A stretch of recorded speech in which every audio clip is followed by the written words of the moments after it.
recent and always dreaded TikTok discourse over Rachel Ziegler once having the audacity to claim that Snow White is not a very powerfully written character, a statement that at least in the Disney version is true, this seems like a good opportunity to shift the conversation to Hispanic Snow White tales.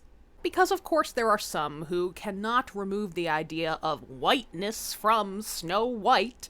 It is a folktale, and folktales span the world, numbnuts! So I'm sharing a Puerto Rican variant of Snow White called Blanca Nieves.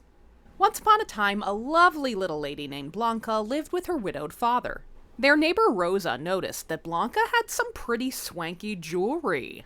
She persuaded Blanca to put in a good word for her with her dad as a potential second wife.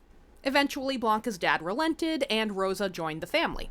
A few months after Dad and Rosa got hitched, he went off on a business trip and Rosa showed her true colors. She chained poor Blanca up and made her eat with the cats and the dogs. She was very physically abusive, but Rosa pretended to be all sugar and sweetness when her husband returned. Blanca's dad brought presents for the family, and he gave Rosa a magic mirror. And you know the next few parts of the story. Rosa asks her mirror to rate her hotness, and the mirror is frank and tells her that Blanca Nieves is prettier. So the next time hubby went out of town, Rosa demanded that the servants take Blanca away and get rid of her, bringing back her eyes as proof of the girl's death. The servants couldn't go through the task, and they brought back the eyes of an animal instead. Often in these Latina versions, the animal is a dog, R.I.P. dog. The servants dropped off Blanca at the home of some dwarves for safekeeping, but the mirror spills the beans, so Rosa shows up dressed as a peddler woman, and she tempts Blanca into sampling a poisoned apple. And here's where this variant takes a couple of turns away from the one you're likely used to. First off, when the dwarves discover Blanca unconscious, they act very sensibly, and they take her to a doctor. And the doctor's like, she's got a chunk of apple stuck in her throat. He removes it, and Blanca is immediately revived. And then, quite sweetly, Blanca and one of the dwarves get married. And in this version, they don't even bother getting revenge on Rosa. They just go off and live their happily ever after. And Rosa's not really mentioned again, so I'm assuming they just managed to, skip town enough that she couldn't find him again.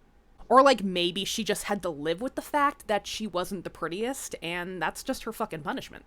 I know, granted, that's not really, an even consequence of trying to have someone murdered, but, red hot iron shoes also seems extreme. Hat tip to Dr. Csenge Zalka's fantastic blog, The Multicolored Diary, for pointing me in the direction of this tale, as well as many other Puerto Rican versions. You can find those variants in an online copy of the Journal of American Folklore from 1925, though it is in Spanish. I used Google Translate to translate it, so if it seems like anything was weird and wacky other than what's often weird and wacky in Snow White, that's probably why. If you're interested in more Latin American versions of Snow White, I shared a bonkers Chilean one over on my, this place that shall not be named. But whether you join me there or not, like and comment and follow for more fairy tales. Fucked up fairy tales with Liz. Fucked up fairy tales with Liz.